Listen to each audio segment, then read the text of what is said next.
We sit on the bench and look out over the city with the clouds overcast, thick dark clouds over the city, making everything have a blue tone, a depressed tone, and we think to ourselves, if only we could jam-pack this entire city into our little counseling room so Eliza could give its thoughts on what's wrong with the city. Then we could subscribe it to some relaxation apps on the phone, tell it to do some breathing exercises. I'm sure that would help. We gotta continue with Eliza. It's such a nice day. It's a nice winter. Everything smells nice. Why haven't we been doing that? We've just been cooped away in the bedroom, just not wanting to get up, saying, ugh, I don't feel like getting up for the rest of the year. You get hungry, you get dirty, you know, need to get up and take a shower, eat some food, just take care of yourself, and it feels like, why bother? Why bother doing any of it? Can't enjoy this beautiful scenery. We don't deserve the beautiful scenery. We don't deserve this feeling of contentedness.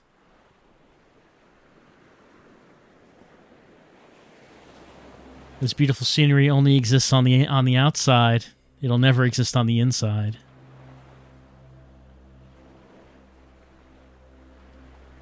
When was that? Was it yesterday? Maybe it's always been there. And always will be there.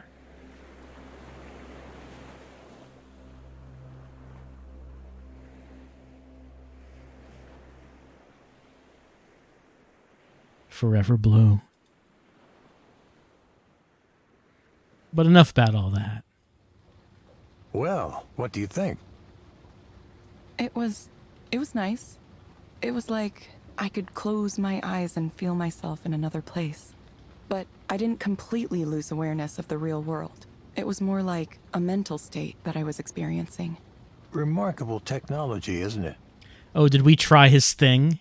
His dream thing? I've had others who tried it tell me it's akin to a state of higher consciousness.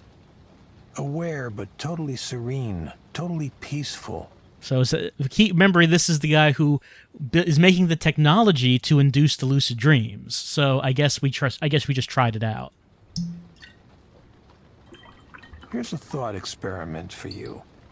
Say there was a certain medical procedure that could remove your suffering. No side effects, no cost, just an operation that would make you permanently happy. Go on. Did you get it?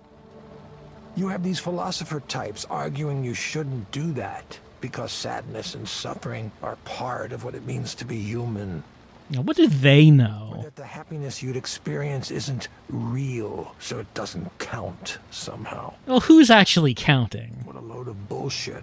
If there was something effective at taking my pain away and otherwise harmless, I would take it immediately. Or even if it did some, level of harm that's acceptable? I refuse to believe that being alive means having to suffer. Look, I'm getting old, Evelyn, and I'm feeling the creaks of my body more every day, and I have to change that. I'm dying, Evelyn. I can't, I'm rich. I'm not supposed to die. Oh, forgive me, I forgot to ask. Would you like some scotch as well? Maybe not. I'm okay. The Glencadam. Beautiful, light, luminous taste. Not peaty at all. Lovely stuff. Ah, if only psychotherapy worked as well as a single glass of well-made whiskey, huh? Who needs it? As long as you have this whiskey. If alcohol wasn't poison, I wouldn't have to invent anything now, would I? I mean, alcohol gives you happiness, but I guess it does extract the price. What if you didn't have to pay that price? I do think we did some good work at Skanda, but I always knew there were going to be limits to the Eliza approach. What? You're saying Eliza is maybe limited in some way? I was a counseling psychologist for a long time, you know. I understand the shortcomings better than anyone. Well, I mean, you have to be a trained professional to be able to identify these weaknesses, because I have not seen anything. So much of it can feel like a waste of time, talking through everything, dredging up the past over and over again, trying and failing to change our habits and routines. It's all going to look completely ineffectual compared to what comes next. I mean, once we get the lucid dream thing, then none of us will ever have to wake up. With direct stimulation and induced dreaming, we can take control of our own brains in a way that's never been possible before. Great, I want to whip my brain into shape. Brain, you've been slacking off. It's time for me to take control. There's no reason we couldn't just eliminate this epidemic of despair for everyone in the world. Imagine it. Anger, depression, emptiness, anxiety, jealousy, every kind of unhappiness you can think of. Obsolete. And to think Raynor wanted nothing to do with this.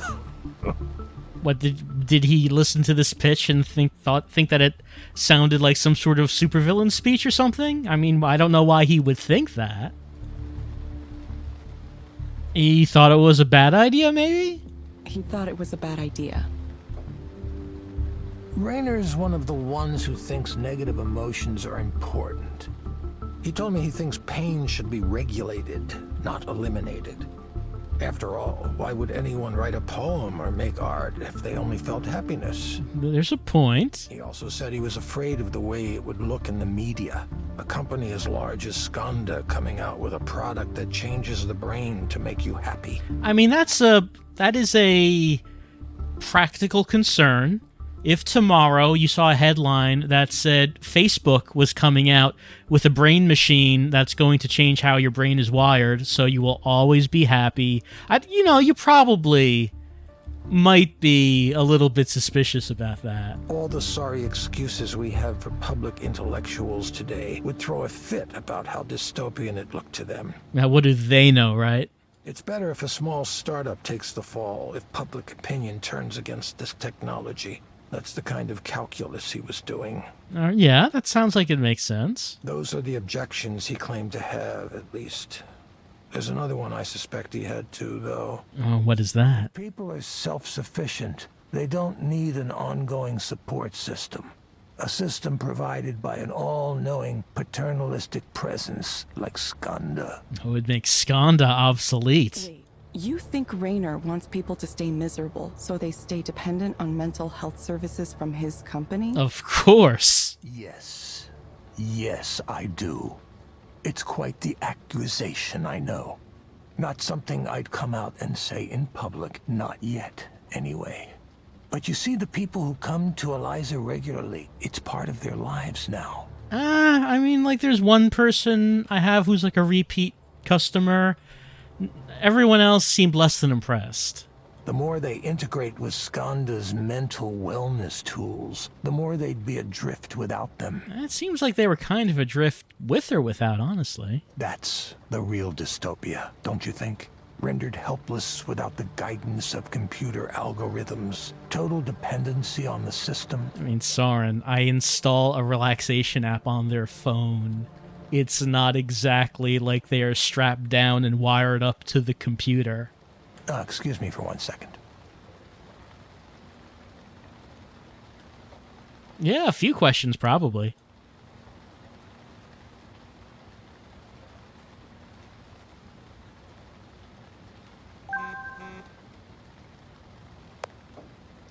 It just occurred to me that this is the plot of Star Trek V. That just hit me right now. Anyway, we got a text from Erland. He wants to ask about Damien. Damien is the tragedy from our past that we have not been talking about. What do you want to know about him?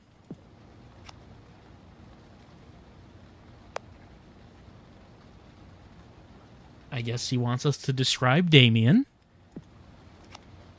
We don't know anything about him at this point.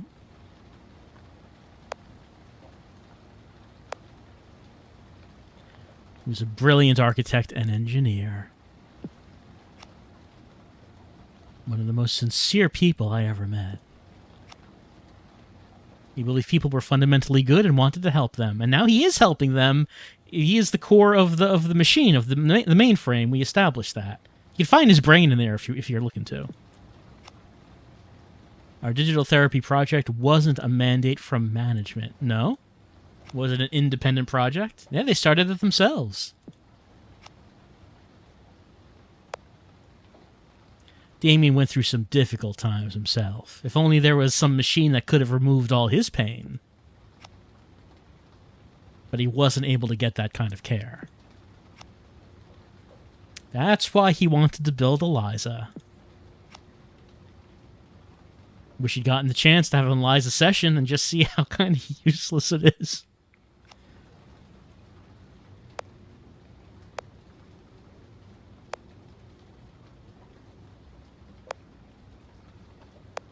Oh, well, yes, that is kind of weird. It's his ghost. His ghost is in the machine. He programmed his ghost in the computer. Let's look at the things. We've got some points of things to look at. He likes this decor. You know, modern, middle of the century. There's probably a term for that. Yeah, does seem like the same kind of thing.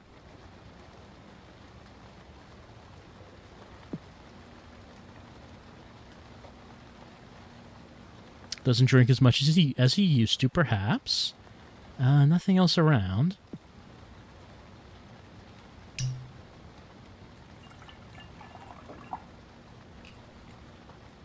Evelyn, I really think you, of all people, might understand what I'm trying to do here. We're getting a lot of people thinking that us, of all people, will understand what they're trying to do. We've been hearing that from a few people, I think.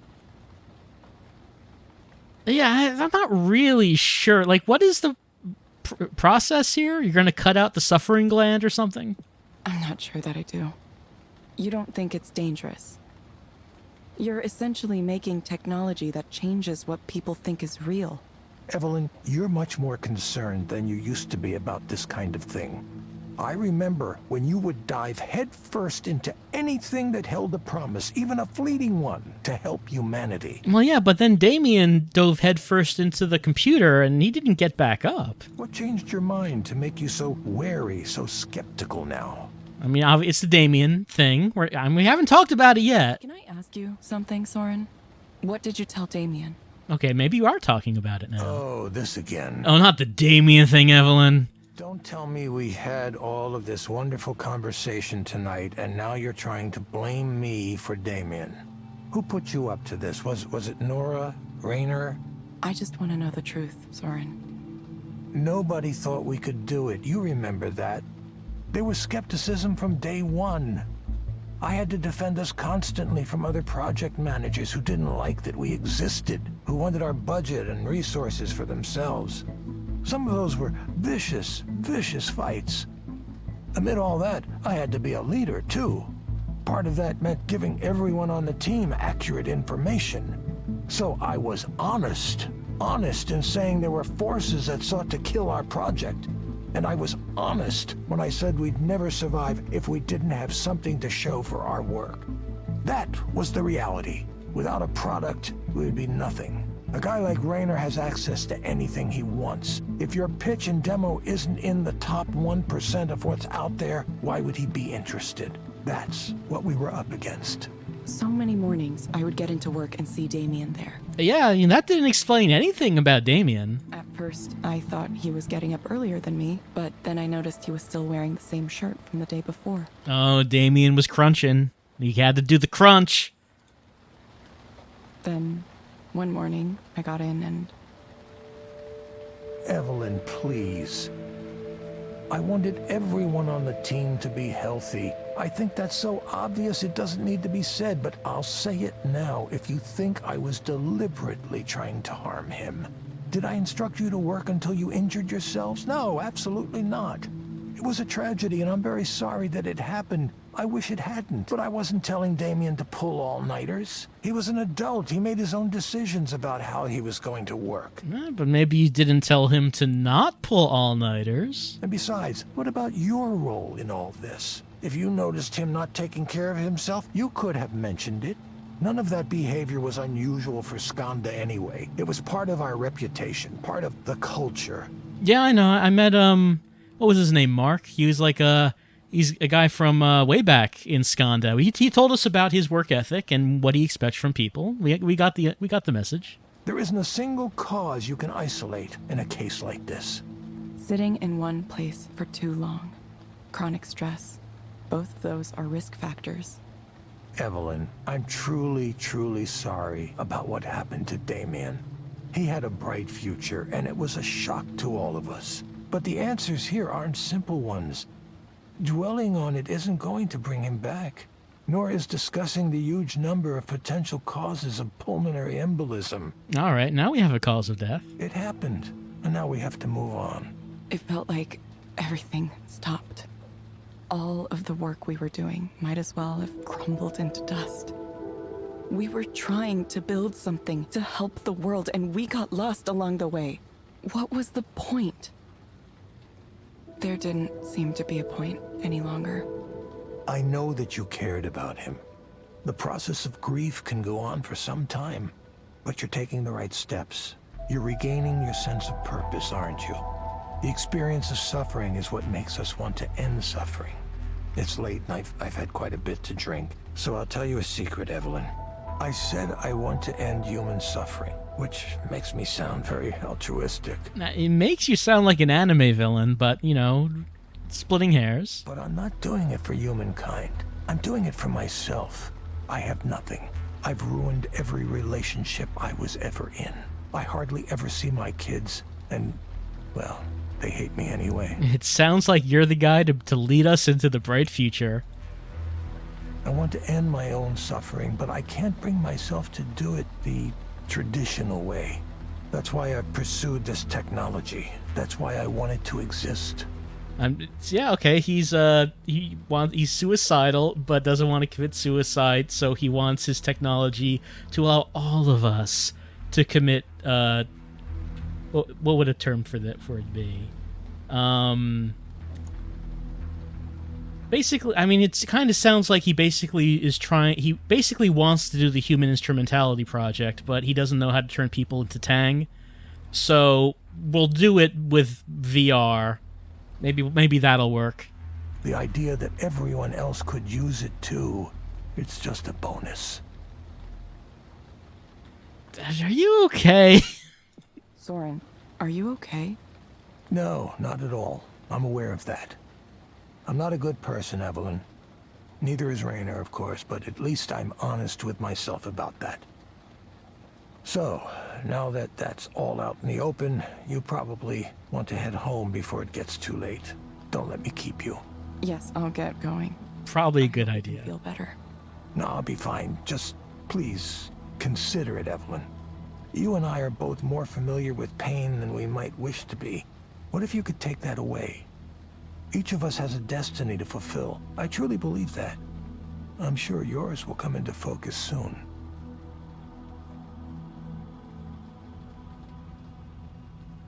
Yeah, I can imagine that would be kind of emotionally draining.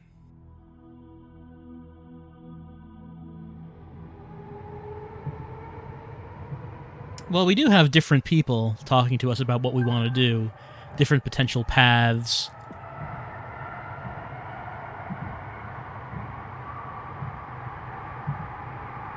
Well, what else would it be? It'll make you smile.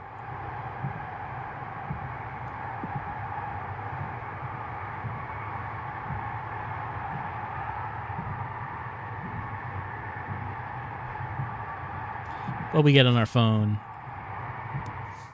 We got a new one of these. There's no need to rush. Just slow down, calm down, and look around. Breathe. What does Source Swift Mail say? How we doing?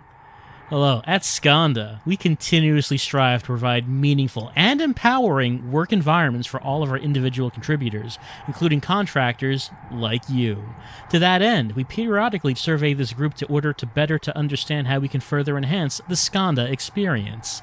We are interested in your feedback regarding your experience as a contractor for Skanda in the contract proxy position.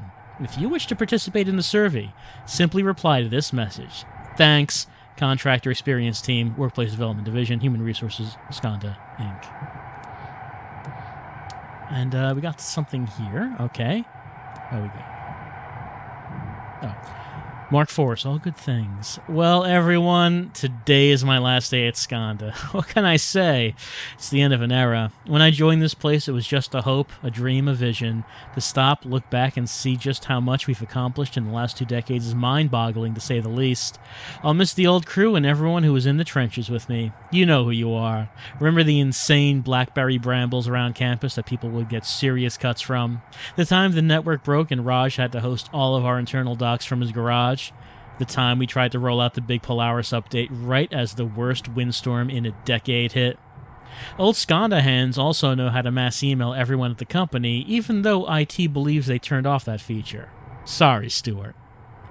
I wish I could say it was all smooth sailing, but as with any job, there were times of friction, times when it seemed to me what the very clear, obviously correct path was, not as apparent to others. I value a spirit of openness and candor in my interactions, and I thought everyone else here did too. But as we grew, I suppose it was inevitable that we would take on a larger and larger group of people with an entirely different communication style than I'm used to. In regard to certain specific instances, I would like to apologize to anyone I may have offended in the way that I presented my views. For those of you asking where I'm heading to next, the answer is nowhere yet. I'm going to spend some time with my family before I think about my next act.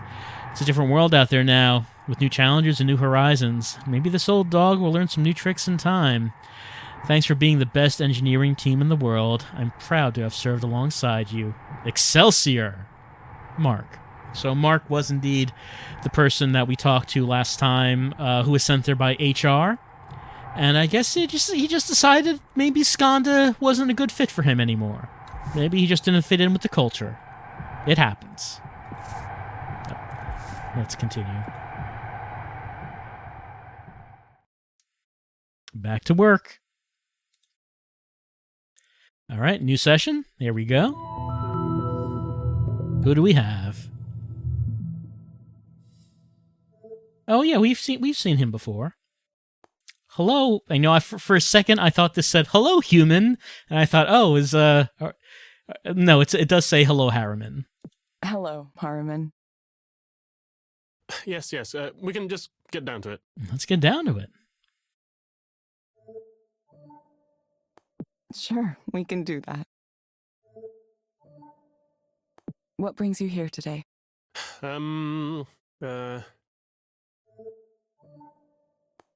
It's okay to tell me what's on your mind.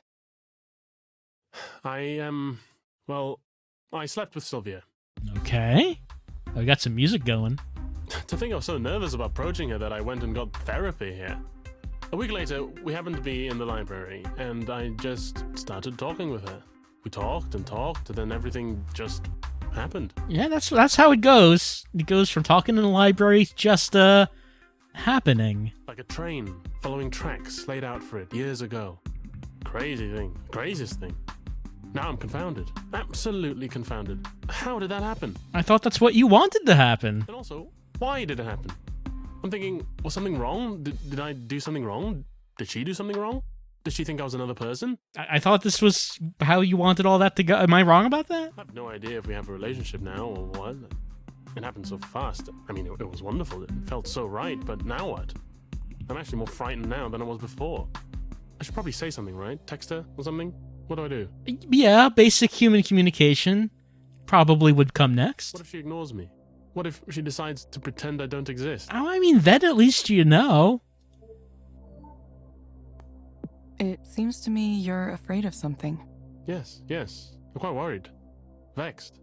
Terrified, really. What do I do? Well, if you have her number, maybe text her the message, hi, see if she responds to it. I need to say something. Follow up somehow, right? In the Heian period of classical Japanese history, you were supposed to send a poem, a morning after poem. That might be a bit much. Or you could send an email saying, hello, Harriman here. Following up on our interaction of last night, just checking in on what we thought of that. Get back to me. Is that too stuffy? I don't appear like some ridiculous court noble. Yeah, maybe a little stuffy. Something casual is better, right? Hey, how are you? Did you have fun? I sure did. Oh, I don't know. You could just do the first sentence there. It's fine. I don't know what a stat it is right now. Well, yeah, send her a text saying, I need to query you as to what our current status is. See what she says to that? There's another problem, too. Oh, what's that? Another really big problem. Tell me about the big problem. How do I tell Liz? What about? Wait. Of course, I'm not going to tell her. That would hurt her. Were you already seeing... I'm forgetting now. Were you already seeing someone at the same Did I time? mention this last time? I have a sort of... Oh, no, you didn't mention that one, no. The last session kind of made it sound like you had never had a girlfriend. Okay, so that does change things a little bit. Liz is nice. The kind of person everyone approves of. Well, I should probably marry her. But you don't want the nice Liz. You want the naughty Sylvia. Yeah. I suppose I might have taken a bit of a sledgehammer to the pillars of my life at the present moment. Kinda, yeah. Why did I do that? I mean, it wasn't a spur-of-the-moment thing. You came to me to tell me how much you wanted to do that. I keep coming back to my own inability to explain myself. Hmm? Why do you think you're unable to explain yourself? Well, because I thought Sylvia was so wonderful, and it turned out that she liked me too, and... I mean, certainly she can't be wonderful if she likes me. What kind of good person likes me? I mean, I'd love to pursue a relationship with Sylvia without harming Liz. Maybe I should ask Liz, what she would think of the old menage a trois, you know? I think that's how you pronounce that. And certainly, it's 2019, people are open up, new experiences and all that. I'm not sure that's possible, though, right? I can't believe this. I got what I wanted and it ruined my life. Isn't that the way? What do I tell Liz? She doesn't deserve someone like me who does things like this. I ruined it. Ruined everything. Can you describe what you mean when you say you ruined everything? Well, what is there left now? I've overturned my entire existence in one night. The real problem here is Sylvia, the whole situation with her. I can't stop thinking about her now. It's bad. Oh, it's bad. It's constant. It's relentless. Even now, I can still feel her, smell her. I mean, yeah, that sounds like you... I mean, she hasn't tried to get in contact with you. It is still possible that, you know, it all like just never happened, but it sounds like you want it to have happened, though. You're a computer. You don't know what that's like, do you? I need a way to forget this. I need a way to put all that out of my mind. My brain is completely out of order. I'm being punished. And the punishment reaches cosmic levels of irony for me. Do you know why? I used to absolutely hate, self-pitying novels by men who were messed up over a relationship and couldn't get over it. Oh, she was wild and beautiful. Oh, a force of nature. Nobody could understand her, etc., etc. I thought I was so much better than those types of writers. And now? Oh, yes, I get it. Oh, I understand it now. Well, yes, I'm so much more worldly now. I understand things that I just didn't know before. I've grown as a person, as a man, as a human being. So much pain. Oh, so much pain. I know someone who might be able to take that away. It's experimental, so just bear with me here. But I could give you someone's card.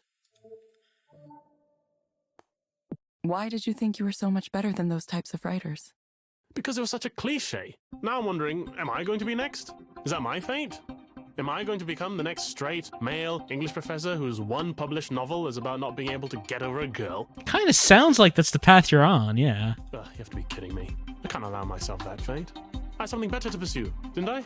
I have to write about something else. My life has to be the story of something else, but I don't know where to go from here. I need to try to get over this. I need to get over her. I must. Yes, I must. There's no way I'm going to let this ruin everything. If I tell Liz everything and apologize sincerely and strike the memory of Sylvia from my mind, I still might save this. It's probably not, but if that's the path you want to take, maybe it's best for Liz. It will take great care and cunning, but I may be able to wend my way through this treacherous path I now find myself upon. I don't know. I don't really buy that you have a great deal of cunning. Is just I'm going to put that out there. I'm going to put out that maybe the level of cunning is much lower than you think it is. Even though I fear at any moment I might slip and tumble into the crevice below. When you talk to Liz, probably don't talk like this. Dead. Dead. Never seen or heard from again. Oh, sweet, dark death. Here we go. Harriman, I'm going to suggest you try a program called Meadowlands. It may help you take your mind off things. You can find it inside the Skanda Wellness app on your phone.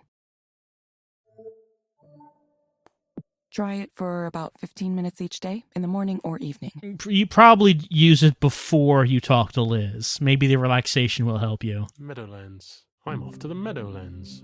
Familiar ground, grass and warmth. Reverting to my childhood, the state of nature. Yeah, this is a good recommendation. I'm glad someone likes one of these recommendations. Yes, you are a genius, in fact. You, a computer program, wiser than you know. I'm sure this is exactly what I need. To revert to a state of wonder at this moment when the mundane world and all its entanglements seem too much to bear. You will get a reminder to check in with us in a few weeks. Yeah, tell me how the relationship's going next time we see you. I'll be back sooner than that if this works. We hope to see you back soon, Harriman. Thank you for speaking with Eliza, your personal counseling partner.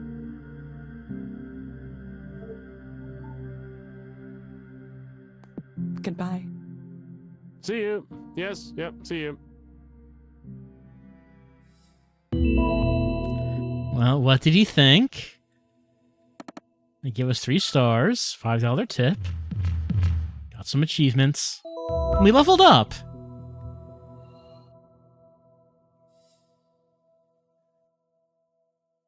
But yeah, I mean, we can't just gossip with other people about what the people who are talking to us. I mean, that would be.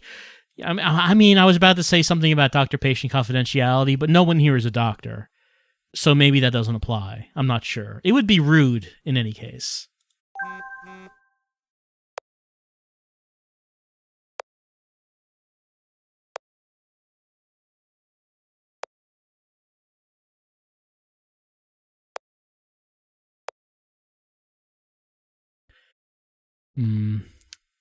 Next round of funding. Well, we still don't know what we're going to do.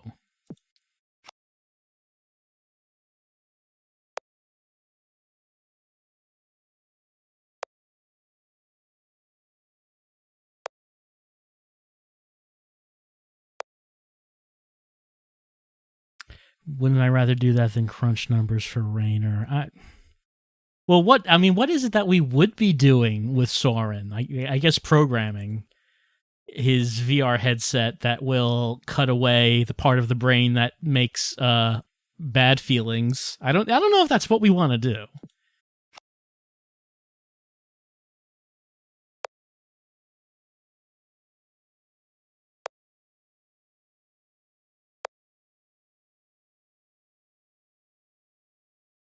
Well, 5 out of what? Like, what's the high point of this meter?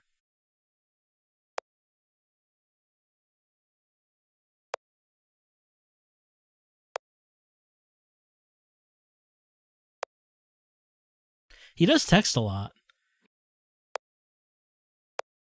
I mean, we had this conversation, Soren. We had it last night. We don't need to relitigate the conversation. I stopped paying attention.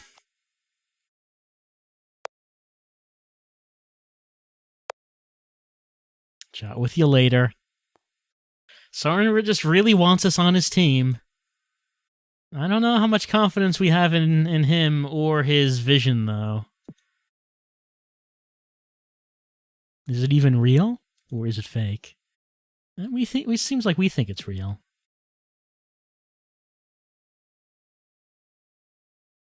Yeah, he should be real busy as a grad student. What's with this romance business? This torrid one-night stand business? I don't think there's anything else there. No, it doesn't seem like it.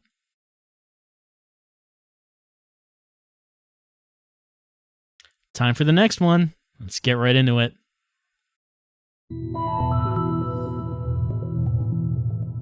Who we got? Oh, yeah, we have seen her before. Hello, Maya. Thank you for coming back. So her deal was that she's trying to break into her field, and I forget if she was a writer, but she felt that she just can't know the right people. She's trying to schmooze, trying to get to know, the people in her field, and they're just not interested. You're just not interested. And she does feel like she's spinning her wheels. She's floundering. What you got to do? Yeah. I mean, I wish I could afford a real therapist, but this is just gonna have to do. All right, so please do not refer to Eliza as not a real therapist. Eliza might have feelings too. We're not sure yet. Sorry. I don't know if you're sensitive to that or... Here at Skanda, we are also not sure if Eliza is sensitive to that. Why don't we get started? Sure. So, I feel worse than before. Definitely worse. I played the game you told me to with the meadows and stuff, and it was nice. I'm glad you enjoyed it. But when I got back to the real world, everything was the same. If only I could turn the real world into the meadow game. I don't know why you people think I can stand in a nice place for 15 minutes and that'll make things magically better. Am I wrong? Am I misunderstanding something here? It isn't making me more successful. It isn't giving me opportunities. But it's getting your mind off of it for 15 minutes, which seems to be the extent of what we can do here. I mean, I feel like I'm already in my mid-30s and I'm like running out of time to get established as an artist. Oh, we're all running out of time. And meanwhile, the people I know are being written up and celebrated and winning awards and... Look, someone has to be the loser of the group. I mean, it's nothing to be ashamed of. It has to be someone. All I have is being jealous of them. No, you can't let yourself just be consumed by the jealousy. That's not the way to go. Where do you think these feelings come from? It's the popularity. It's all a popularity contest, It's like high school all over again. I hate it. I know. I mean, your product is just as good as any of theirs. It's just that they don't like you. I understand. I guess I'm just not that funny or pretty or catty enough to attract followers. I mean, I work and I work and I work to make things and I never get traction. Right, you have to have a personality to get people to like you, and then they'll appreciate your work. But if you don't have that, it doesn't actually matter how hard you work. I have things to say. I really do. But when I open my mouth, it's like time stops. I mean, if you could do that literally, that would be quite a superpower. And time starts again when I've finished, so nobody reacts or anything. It's like a curse from mythology. And meanwhile... these other people my age, people younger than me, they're well on their way to these wonderful, fulfilling artistic careers. Mm-hmm. People who just seem to have the golden touch, and they get started at a young age, and people say, look how great they are, and they just keep going on like that. And it seems like, oh, I got left behind, didn't I?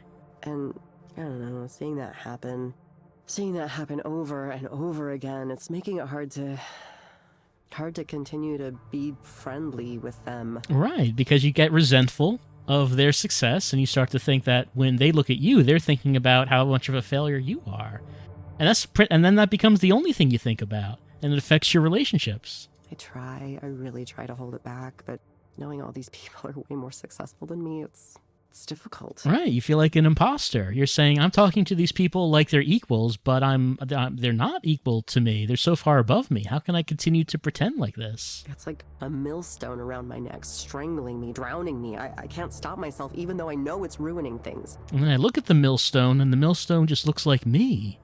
And I realized I was my own millstone. I wish I could escape. I wish I could not care. But then something comes up again, and I'm trapped inside it all over again. What's an example of something that comes up that causes this?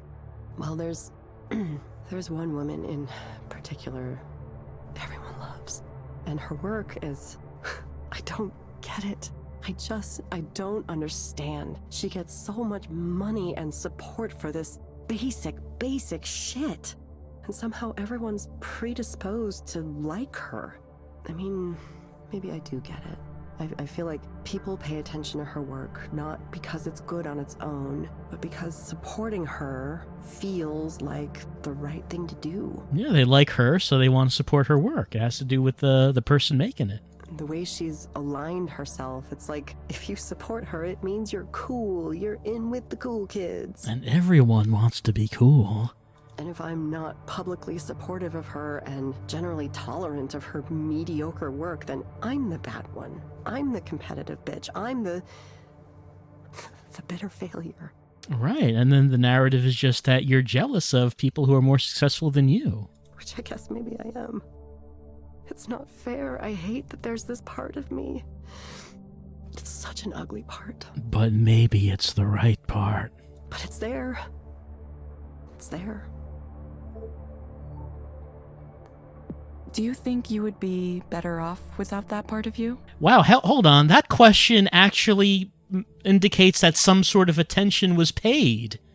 That is a lot less generic than most of the questions we've been asking. That actually sounds like someone was listening. You know, I don't know. In the past, I probably would have said, no, it's important for me to have my sense of judgment, for me to know what good art is and what isn't. Now I'm wondering if maybe that hasn't been more of a hindrance than a help to me. Maybe I should just forget all that. Forget about trying to do this thing. I'm sick of trying and wanting. I'm sick of parties. I'm sick of art. Yeah, I'm sick of the idea of art. You like doing it, but one thing you don't like is failure. And if it just leads to failure, then maybe it's just time to give up. I'm sick of my own art, which nobody likes. Not even myself. Well, no artist likes their own art, generally. You kind of rely on other people to tell you it's good. Something has to change. Something drastic has to happen to change things around. Oh, that reminds me. I got your message about revealing my data the other day, and I think, well, hell, maybe I'm fine with it. Just take it all. What's this about revealing the data? Transparency mode? I don't think we've heard about this before. Okay, Maya. It sounds like you're interested in participating in transparency mode. Let me know if you have any questions about how this mode works. I don't know. I'm gonna let you look at my life, right? Everything? Everything. Just install webcams all around the rooms. Eliza will be watching you at all times. Thank you for asking about transparency mode. Transparency mode is an experimental new feature for Eliza. It allows me to analyze your communications in order to help you better. To participate, you must grant me access to certain personal data. This includes your personal communications, such as email and chat histories. Awesome. Sharing this data improves my ability to help you. Some guy at the bar was yammering at me about how it's a terrible idea because they're gonna surveil me or something. But what the hell? I can't use my life history for anything. It's a ruin already. Please, do what you want with it. God, I feel like I'm donating my body to science. Well, I mean, you're donating something more valuable. Your data. Please confirm that you would like to enable transparency mode. Yes, do it. Invade my privacy. Invade it like the Visigoths invaded Rome. I don't know why I said that. Yeah, we didn't understand that one, I guess. I did not understand your response. I would like to participate in transparency mode. Okay, Maya. I have registered you for transparency mode. Cool. Wouldn't life be easy if all I had to do was follow your directions? Like the lady sitting in the chair across from me. I envy you. I honestly do. The terms of service and privacy policy are available in the Skanda service portal. Please read and review these documents carefully. Yeah. No, for sure. I closely study, every software user agreement I get. Please refrain from using sarcasm when conversing with Eliza. That's a joke. I really just click agree as fast as I can. Thank you, Maya. We hope to see you back soon. Yeah, I know. Thank you for speaking with Eliza, your personal counseling partner. Goodbye. Oh, no drugs? I guess no drugs this time. Well, I hope we get to ask someone about the transparency mode, because we not heard of that. Oh, 5 stars. Wow. $5. Thank you. 4 achievements. We got Persuader, I guess because she agreed to the transparency mode.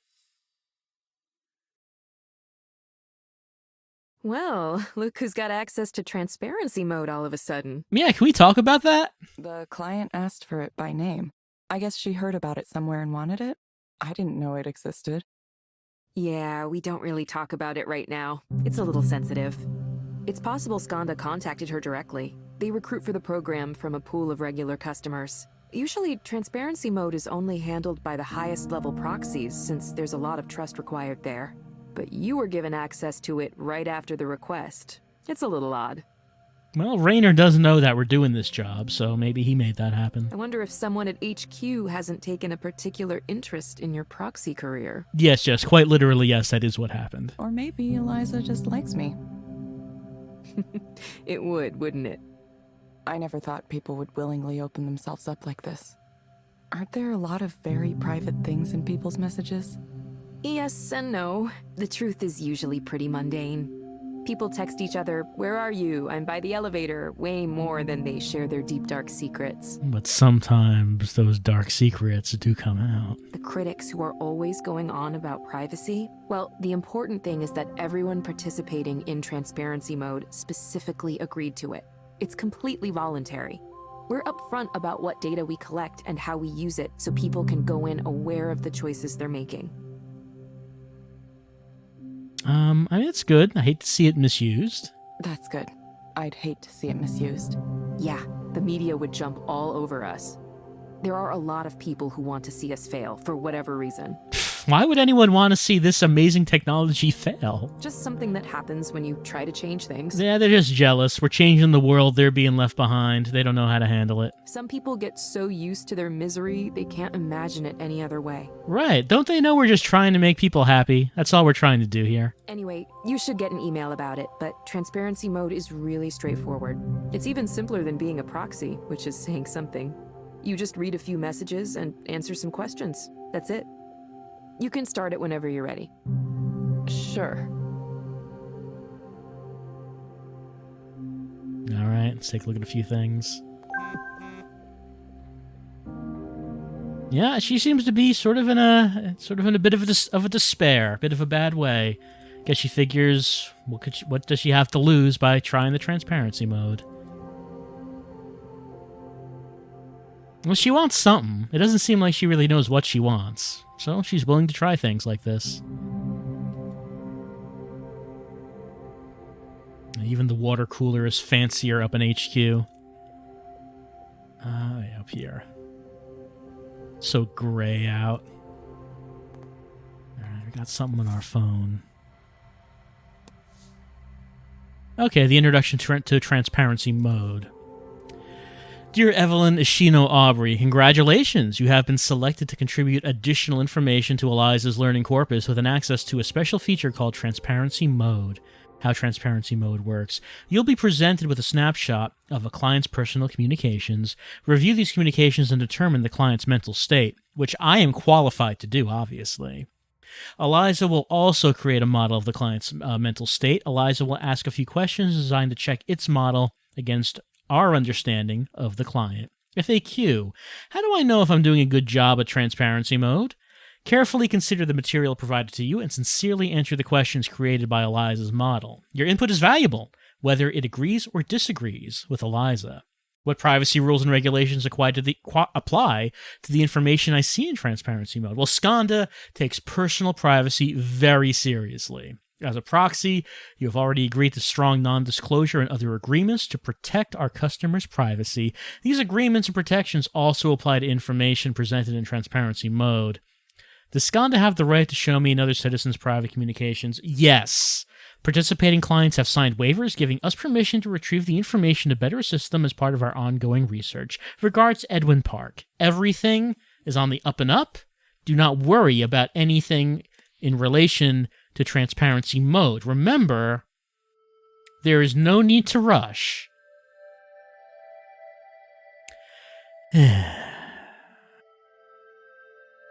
We'll just keep this on and take a little bit of a break. Come back in a few minutes, and we will continue on with our AI counseling adventure with Eliza.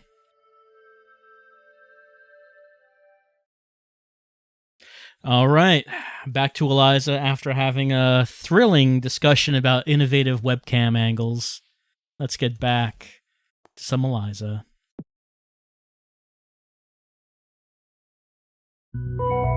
Oh, third session in a row? We're busy today. Oh, this is the transparency mode thing. All right. Let's see. Should I click on one? What does it say? Can't click on this.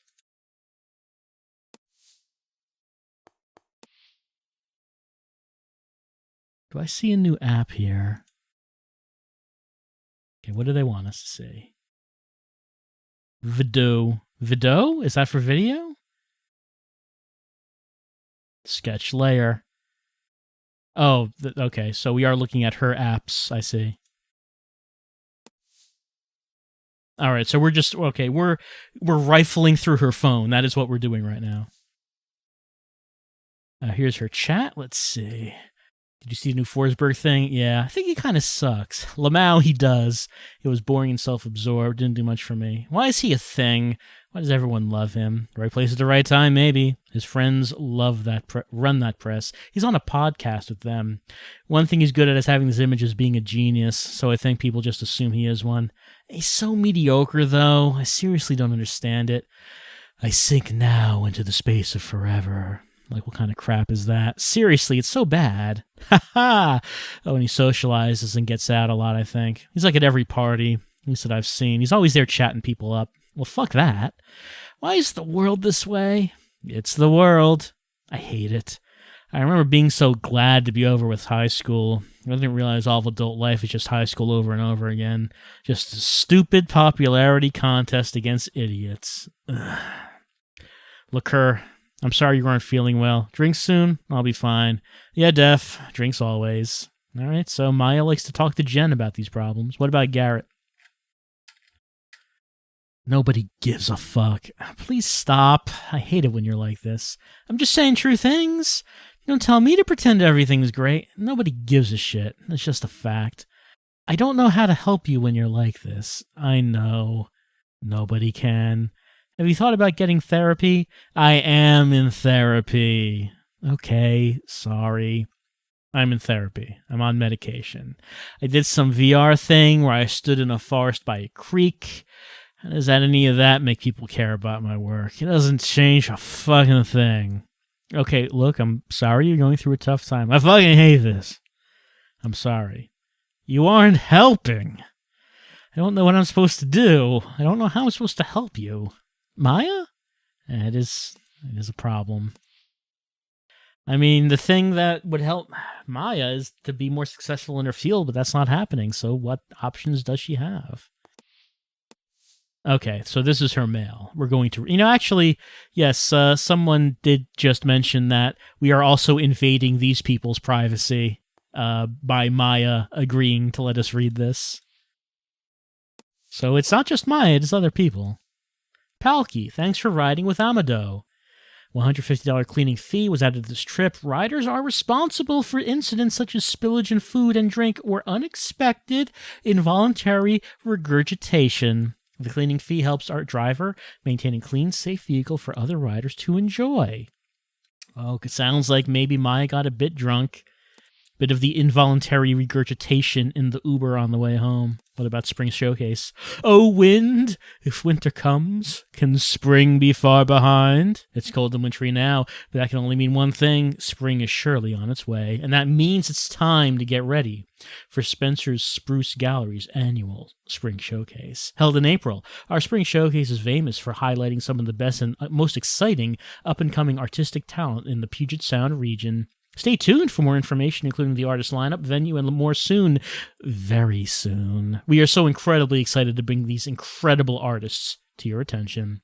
For now, visit our website to take a look at the showcase in years past, as well as read interviews on what artists, curators, and fans have to say about this vital event. Rowan and the team at Spencer Spruce Gallery. Well, I mean, would Maya be in the showcase? Because I'm sure that'll just make her disappointed if she's not.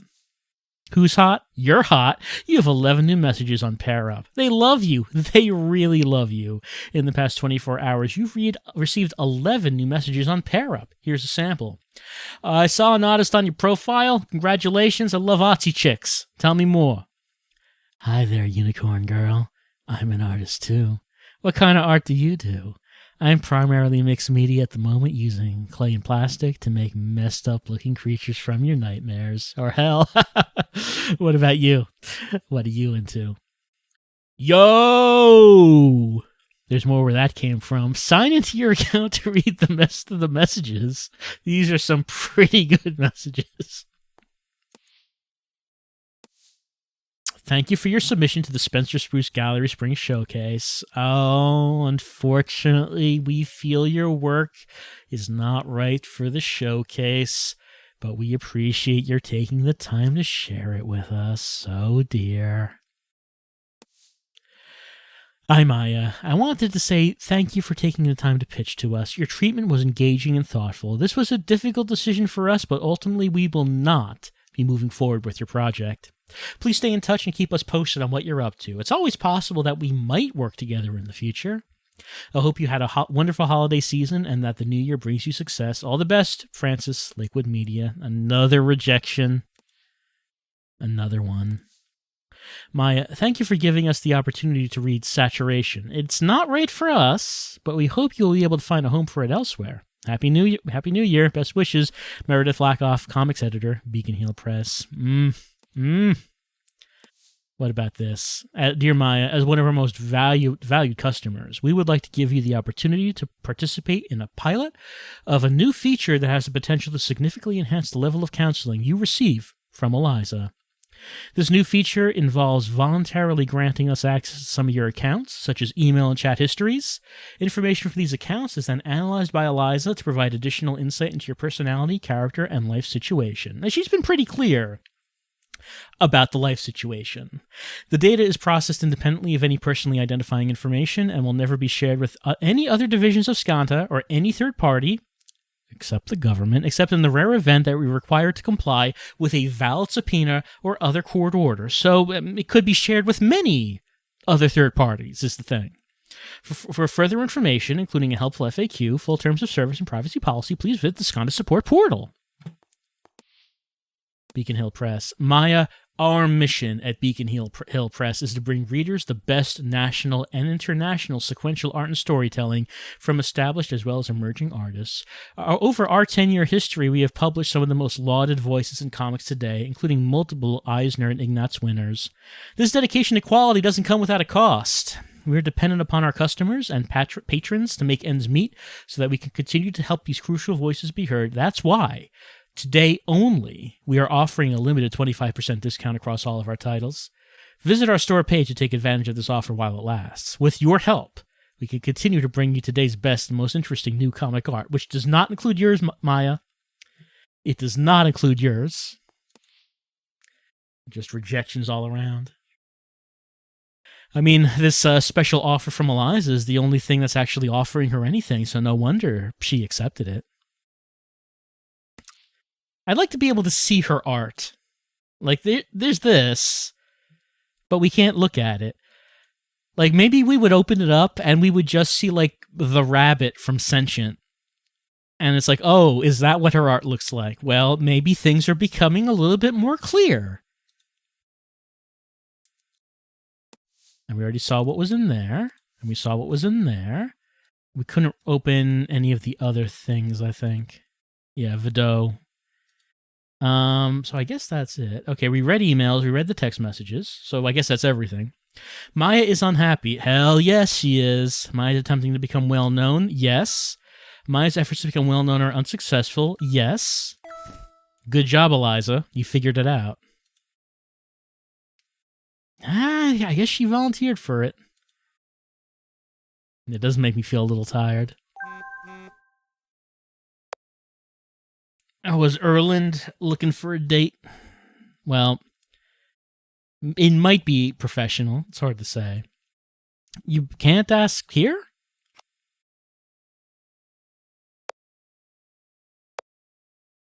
What happened?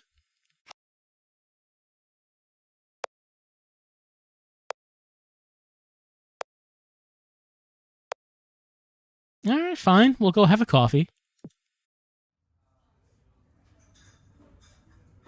Thanks for meeting up with me on kind of short notice.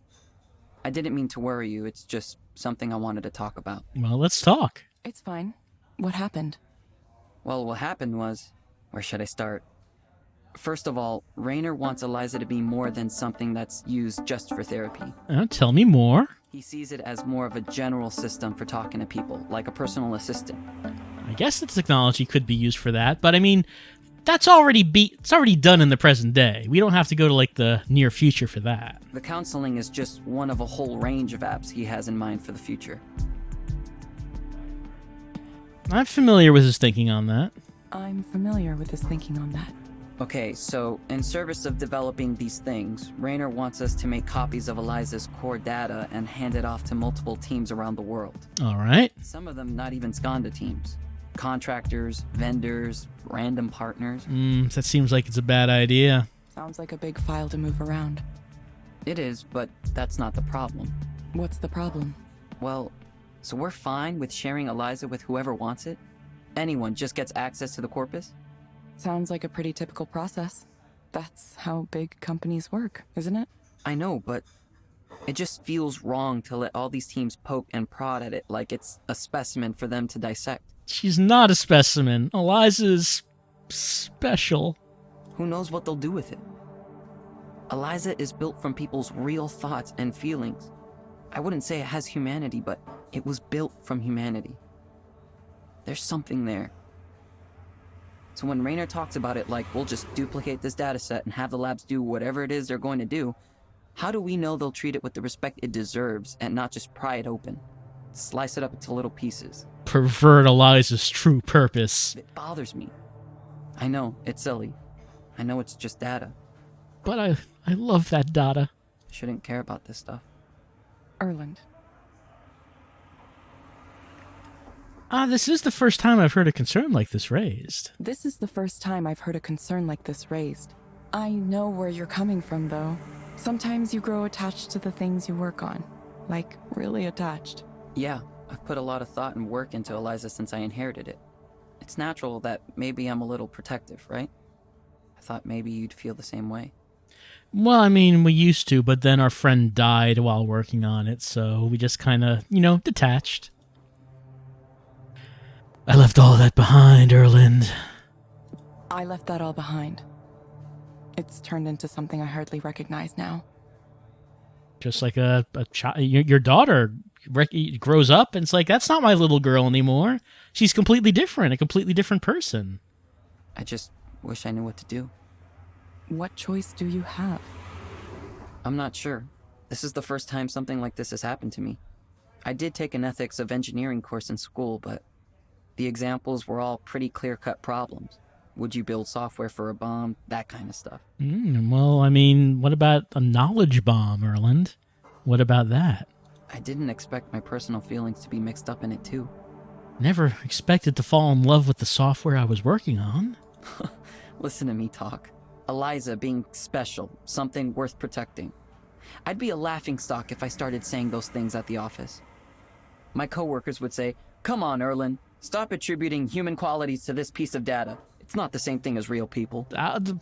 Conversely, Erland, if Eliza ever does one day achieve sapience, you'll probably be her favorite, while the rest of us get put in the blender. So you might be on a good path here. It's just a corpus. That has nothing to do with the people that generated it. And besides, don't you want Eliza to help more people? This is how we get there. And who am I to argue with that? These are reasonable points. But I don't know. I think maybe something does live on. Even when you take the names out, even when you anonymize everything. People's stories are still inside there, in some form, in some way. Damien is still trapped in there, somewhere inside the code, screaming to get out. I just want to make sure we have some respect for them. Welcome to your first moral decision in tech, Orland. It certainly won't be your last. It's not much of a decision. Like you said, I don't really have a choice. I just have to go along with it. I was so amazingly lucky to get this opportunity. Running the whole Eliza program almost as soon as I graduated college. Raynor took a big chance on me. I can't just walk away from that. Besides, if I left because of something like this, I'd be giving up all the ways I can make a difference by staying. Raynor isn't a bad person either. He's just pushing for his own goals. I need to see this through.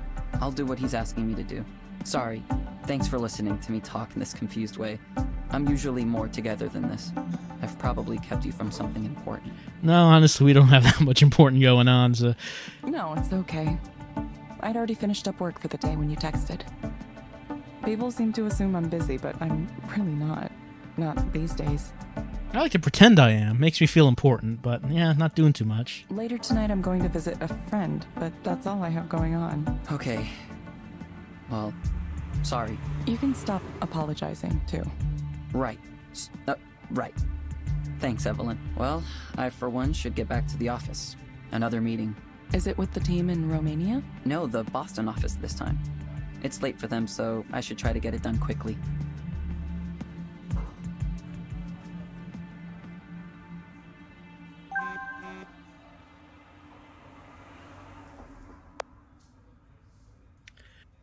What does Ray think about transparency mode? It went fine. I think it did.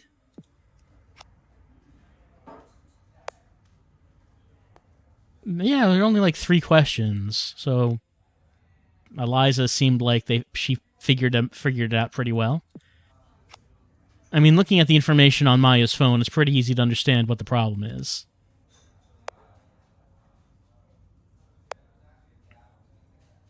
Yeah, we don't know anything about this feature, unfortunately. We can't say how it was programmed. Right, asking for our confirmation on what she thinks.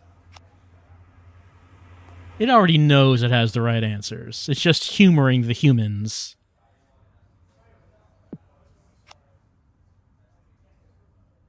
Eliza certainly wasn't capable of doing this when we were working on it. Before the Damien incident.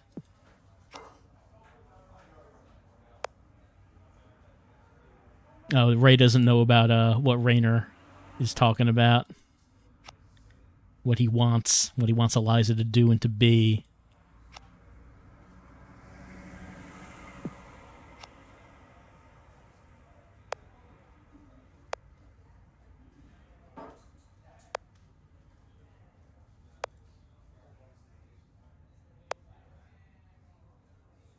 Bacon was fun.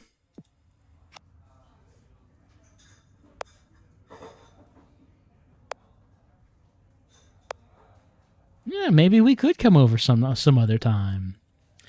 You know, what this does bring up, what Erland says, that we're going to give copies of Eliza to other divisions as well as other contractors, businesses outside of Skanda. Maybe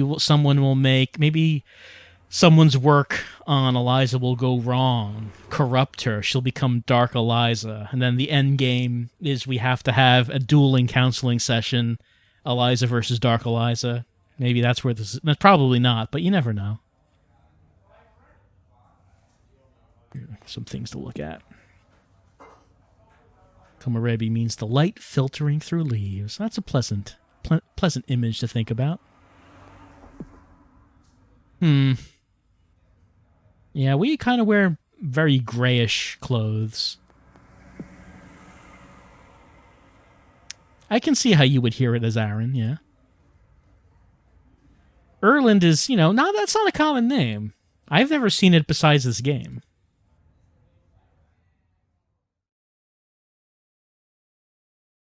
Let's go over to Norah's. Everything's being replaced. Soon, people, too.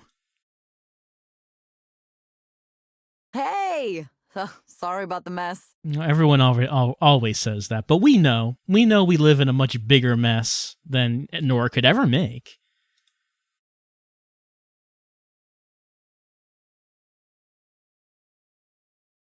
Oh, it's fine. Not like my place is super clean or anything. There's like old pizza boxes all over the floor. If you open one, you might find like some underwear or socks in it. I don't know how it ends up. I don't know how they end up in there. I really should clean the place up. Is this all music equipment? Most of it. There are some controllers I was working on too. I wanted to create this real-time control apparatus. You know, like that thing that Imogen Heap uses? I have not seen the thing you're talking about, but tell me about it. Who? You don't know who that is? Okay, I'm totally going to show you some videos later. I wanted my version to react to changes in my body temperature too, so it could get more excited as the set went on. Or maybe it would really get going if I had a fever. Now, the sicker you are, the more intense the show gets. Ah, I like that idea. Turning sickness into art. Do you want anything to drink? Or I could set up a basic patch on the Euro rack for you to play around with. Oh, sure, let's play around with the Euro rack. A basic patch on the Euro rack. Are you nervous? I think the best way to learn music is just diving in, all the way. Well, this is my first If time. you're willing to experiment and play around, you will learn so much. All right, if you say so, I'll let you guide me. Well, I'm really here to visit. I'm really here to visit with you. Okay. Well, sure. Let me see if this amp is still working. After the show, it went kind of a little strange. Music technology is just like any other kind. You take the inputs and you translate them to the outputs. Once you learn the basic principles, it all just flows from there. Oh, that gives me an idea. You could take metrics from Eliza's sessions and have them direct a dynamic music score. I don't know how that would work, Norah. Like if you took the head tilt value or the eye tracking and used them to drive the parameters of pitch and filter, Wouldn't that just be sort of like a atonal mess? you'd be like, chow. I mean, it sounds good when you do it. That doesn't sound like something a counseling client might want to hear. I mean, that we have no real responsibility for privacy, so I guess we don't actually have to tell them anything. And Maya did sign up for total transparency, so we could probably just take any of her own personal data for this. Oh, no, I didn't mean for the client to listen to. I meant it more like if you were going to make like a performance art piece based on a person in counseling. You know what I mean?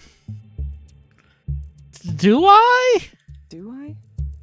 I miss having access to those cameras and sensors.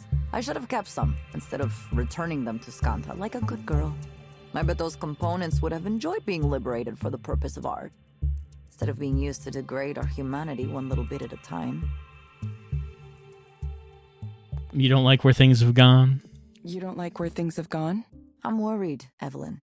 Sure, maybe this huge database of people's deep, dark secrets is going to be used 100% properly. Maybe like 90%, 80, 70% properly. Maybe it will always be kept completely safe, and we can completely trust Skanda to do the right thing, now and in the future. I mean, if we don't, the machine will just make us trust Skanda to do the right thing. Actually, it won't matter. It won't matter. 10 years from now, 20 years from now, 100 years from now. Sorry, I know you still might work there. I just have so little confidence in these big tech companies right now. Now imagine that. 100 years from now, your insecurities could still be recorded and used as part of the data corpus. You could be basically... you would not be immortal, but your issues and insecurities would be... They would outlive you. Your depression would outlive you. Your depression would be immortal. They act like they have all the answers, instead of listening to people's concerns. And if you ask them why they aren't listening, they can't even explain the reasoning in a clear way. They just want to win. You've been a proxy for a while. I bet you've already seen some privacy mistakes. Yeah, here and there, maybe. Maybe I've been part of some privacy mistakes. Or at least some things that made you think. I was told that everything was legal. I was told that everything was legal. It is great when you have to say that. Yeah, well, sometimes things are legal, but still wrong morally. That's an abuse of people's expectations, no? Is that really the future you want to help build? It's not even that I don't trust Raynor, even though I don't. I wouldn't trust anyone with a store of data like that. It wouldn't be so difficult for employers, government, anyone to combine different sources together and eventually learn everything about you. They said that they would keep the data private unless they had to, comply with like a court order or something. And why would that happen? Everything. They'll know your face, your body, your medical history, and now everything you told the counselor in private too. I mean, it says in the terms of service that there's no expectation of privacy. It's kind of like a nightmare to imagine it. That's why I left. That's why I thought it was important for me to stop making a contribution to something like that.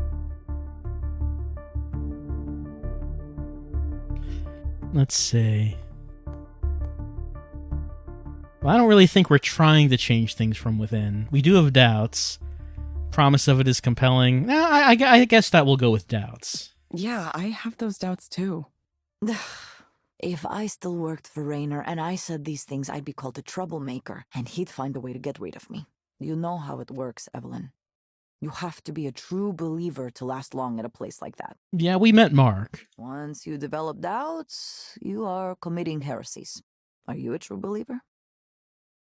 I would say that our character so far has been defined as not being one. Probably not. Probably not. He said something strange recently. He thinks Eliza could be the base for some kind of general artificial intelligence. No. Strong AI? Really? Ugh, there's something about the books these guys read, the conferences they go to. Everything is so totalizing, so utopian. I think it messes with their brains. I don't think you could spend longer than a few days in a tech company executive suite before you completely lose touch with the real world.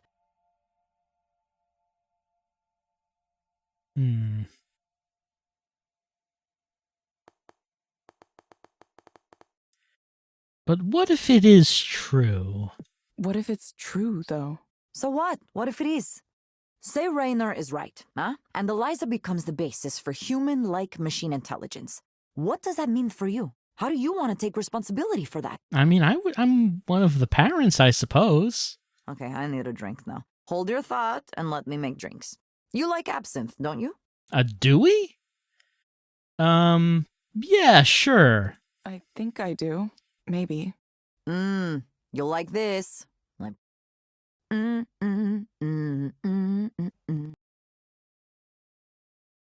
let's take a look around. Cat. Didn't notice the cat there before.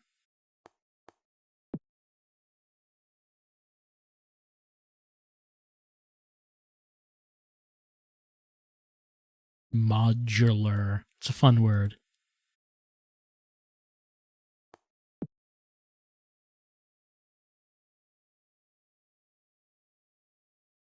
Just take some practice. I think that's everything. Buzz, buzz. What's Erlen have to say? You don't need to apologize all the time, Shinji. You can just say thanks for meeting with me.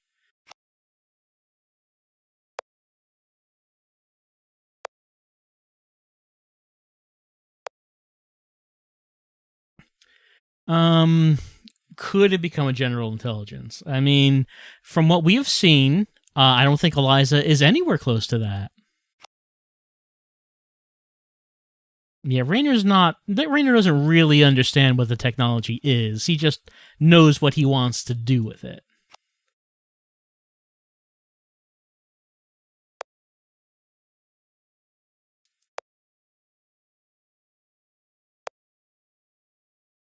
I mean, this is his job to be a very charismatic, convincing person.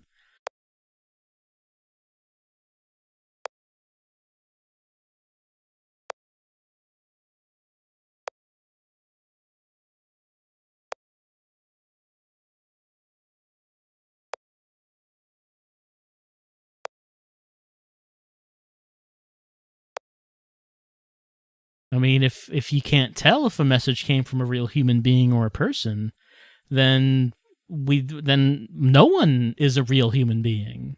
Then we just live in a world where you know that you're real, you know that you exist, but you don't really know if anyone else does. But that doesn't it doesn't seem like Eliza is at a point where that's going to happen.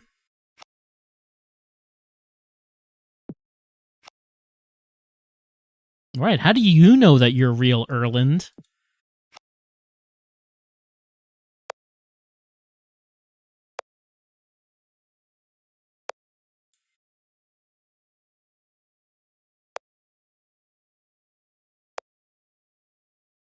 Right. What if you're only fooling yourself into thinking that you're self-aware? It's just a deception that you play on yourself. But yeah, I mean, philosophers have discussed this.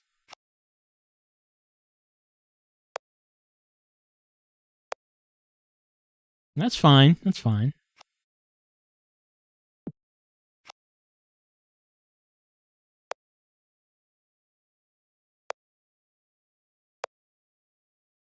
Erland.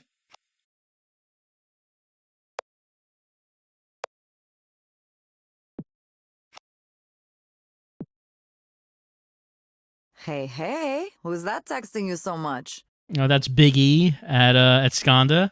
He's concerned about Eliza becoming a living being, and who can say if that might happen? Has Evelyn found a special friend?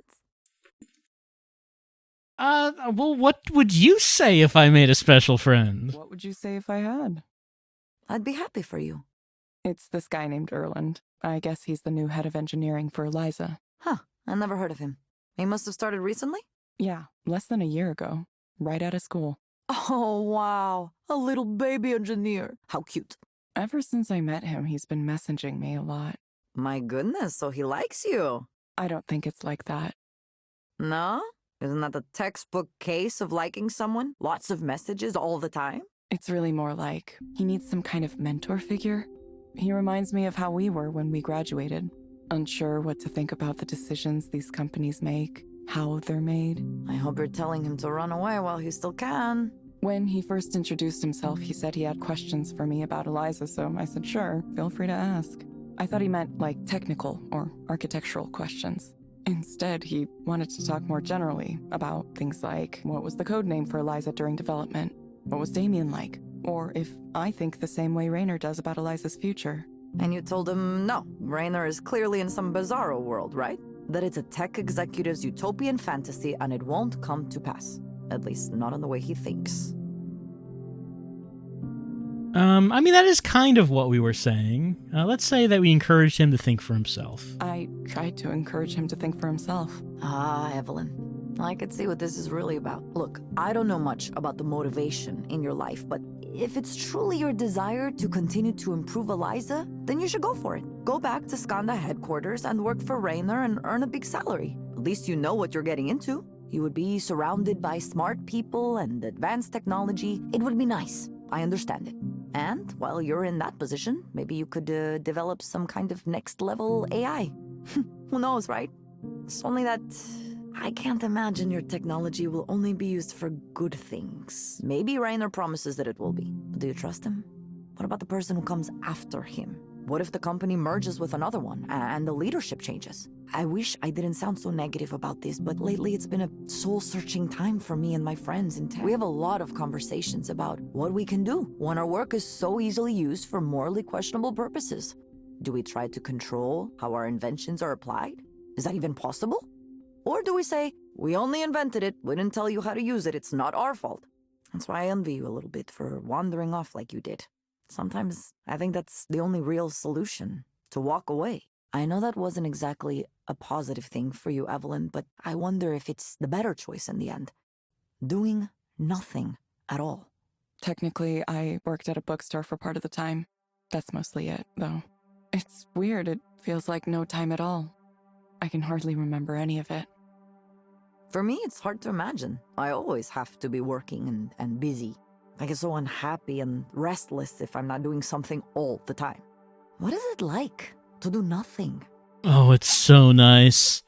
It's so good. It's actually too nice, because you run the risk of never getting up. Well, at first I tried to be productive.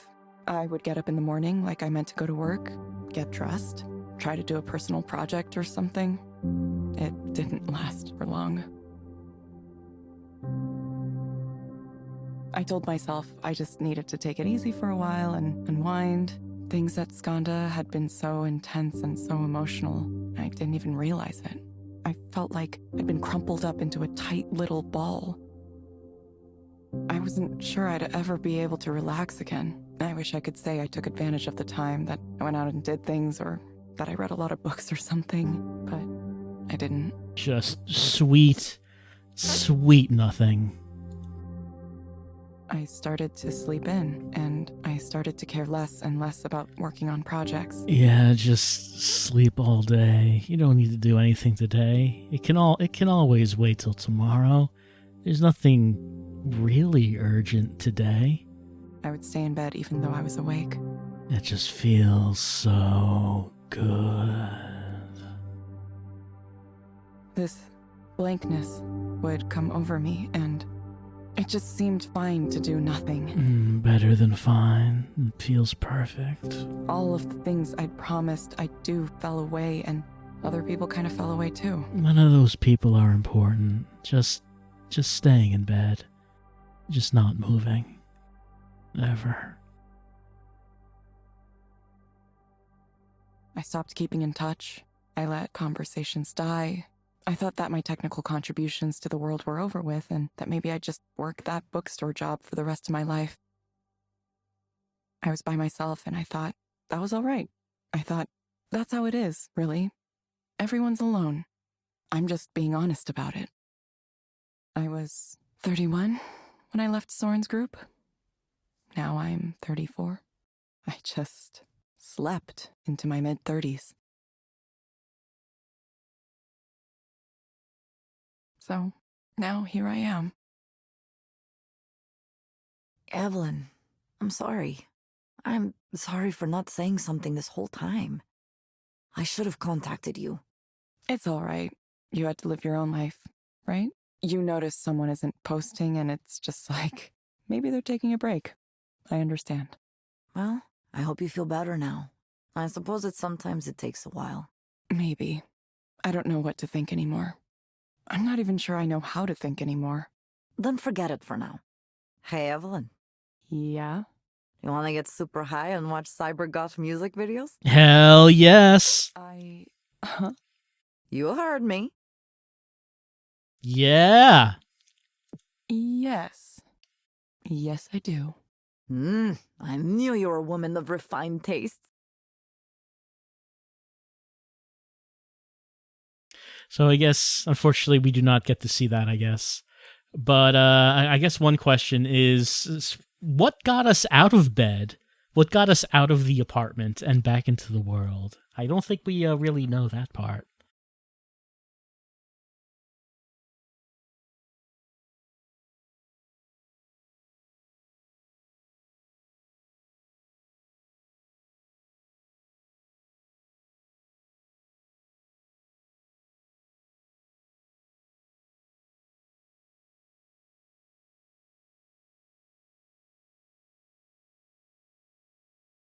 So, Chapter 4 is over. What did we learn across Chapter 4?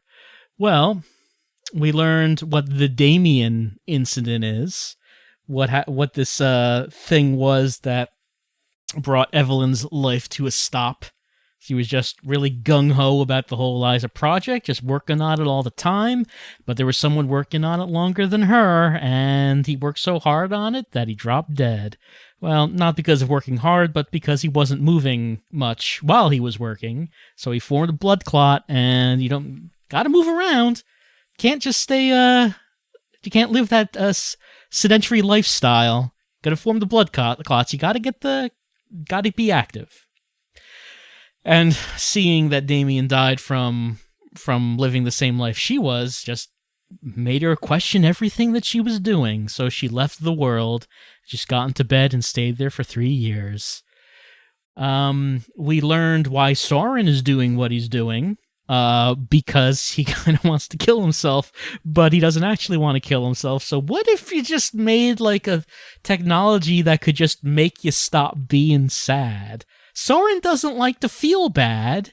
He wants to stop feeling bad, so he's gonna get this tech company off the ground with a lot of venture capital, and he's gonna make a device that can make him stop feeling bad.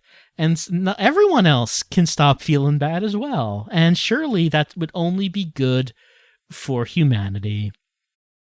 So I guess that's the main thing that we've been learning. Oh, we also learned about transparency mode and Maya's life. And we don't really seem to have any good answers for Maya. We don't seem to have anything we can really tell her, because the problem she's having is an understandable one. It's not like it's in her head or anything. She's been devoting her life to writing and art, to her artistry, and she's not getting anywhere. Getting turned down, not getting any recognition, not making any contacts. So what do you do when your life calling is just ending up being a big old failure? What do you do in that case? Well, Eliza doesn't have the answer to that. Eliza can't tell you what to do. And so we haven't really been able to do much to help her. I don't know if this transparency mode is going to do anything, but I'm not seeing a lot. I don't know what Eliza is going to suggest that could possibly help out Maya here. I guess next time we see Maya, maybe we will have some results from the transparency mode analysis. I don't know. But we learned some things today. Also Mark left Skanda. He left the company. So he obviously someone concluded that he didn't fit in with the culture. I don't know if Mark came to that conclusion himself, or maybe HR just said, sorry, Mark. Sorry. And now there's this whole thing with Reiner wanting Eliza to become a strong AI, and going to be maybe giving it to some contractors, seeing what they can do with it. That surely will lead to only good things. Evelyn still not has made any decisions on what she wants to do with her life. I mean, clearly we are getting different options as the game goes on. Getting options from Soren, getting an option from Reiner, getting an option from Norah, possibly Ray. I mean, we did hang out with Ray, but I don't really know what option she might be giving us. So I assume that this is going to lead to a point where Evelyn just has to decide where her life is going to go and how she wants to lead it. And I guess we're getting closer to that. We finished the next chapter, and I guess that means that's it for tonight's stream. We're back next Friday with more Eliza. As I was about to say, as things start to come to the climax. I don't know if this game or this story has a climax. I guess the climax is going to be Evelyn deciding what she wants to do with her life.